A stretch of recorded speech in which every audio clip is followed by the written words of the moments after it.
is fully filled with petrol. Okay, ஒரு conical container இருக்குது, அது ஃபுல்லு பெட்ரோலால் ஃபில் பண்ணுறாங்க. The radius is 10 meter and height is 15 meter. Radius வந்து 10 15 metre height இருக்குது.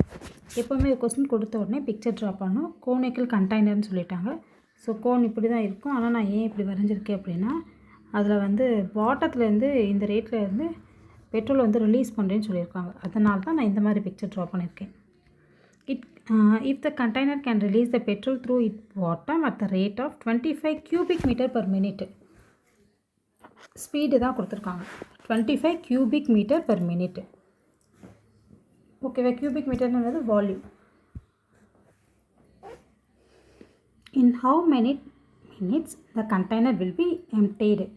Round off your answer nearest minute. Okay, so first என்னென்னா மொத்த கண்டெய்னரில் volume எவ்வளோன்னு கண்டுபிடிக்கணும். ஏன்னா அந்த வால்யூம்ஸ் தான் ரிலீஸ் ஆகுது.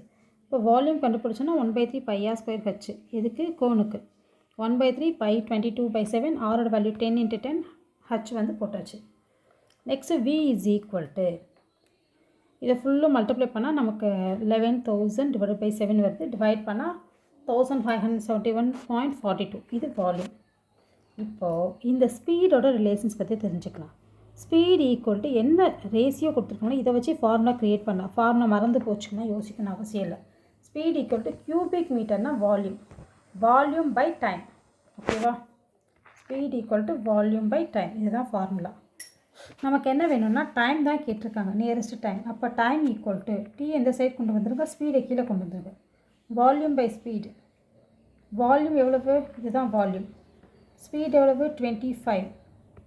ஸோ இது ரெண்டையும் டிவைட் பண்ணால் என்ன ஆன்சர் வருதோ அதுதான் டைம். நியரஸ்ட்டுன்றதுனால இந்த டேட் வந்து என்னது ஆட்டோமேட்டிக்காக 6 3 ஆயிடும்.